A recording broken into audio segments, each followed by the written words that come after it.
नमस्कार दोस्तों, आपका स्वागत है हमारे YouTube चैनल सोशल श्रव्स पर।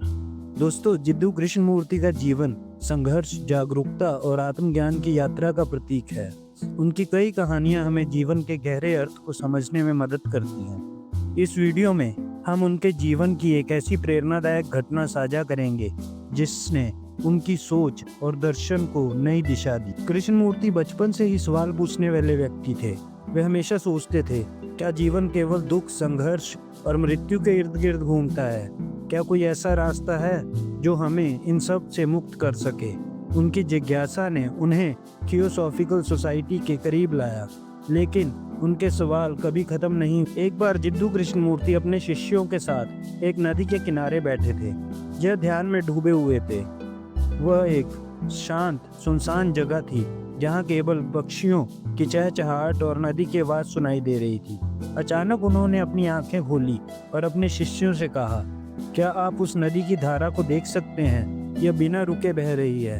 यह न केवल मंजिल की तलाश कर रही है, ना ही किसी चीज के लिए लड़ रही है। यह बस बह रही है क्योंकि यही इसका स्वभाव है।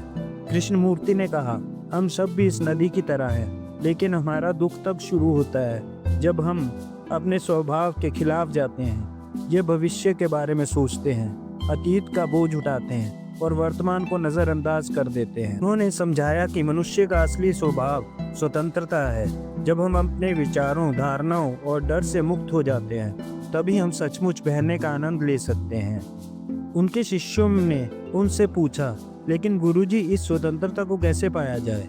कृष्णमूर्ति ने मुस्कुराते हुए कहा, स्वतंत्रता बाहर से नहीं आती। यह तब होती है जब आप अपने मन को जान लेते हैं। अपने विचारों को देखो, उन्हें समझो। जब आप देखना शुरू करते हैं तो वही देखना आपका ज्ञान बन जाता है। यह घटना जिद्दू कृष्णमूर्ति के शिक्षा का मूल है। उन्होंने हमेशा कहा कि सच्चा ज्ञान खुद को जानने में है। इस घटना ने कृष्णमूर्ति की शिक्षा का मूल है। उन्होंने हमेशा कहा कि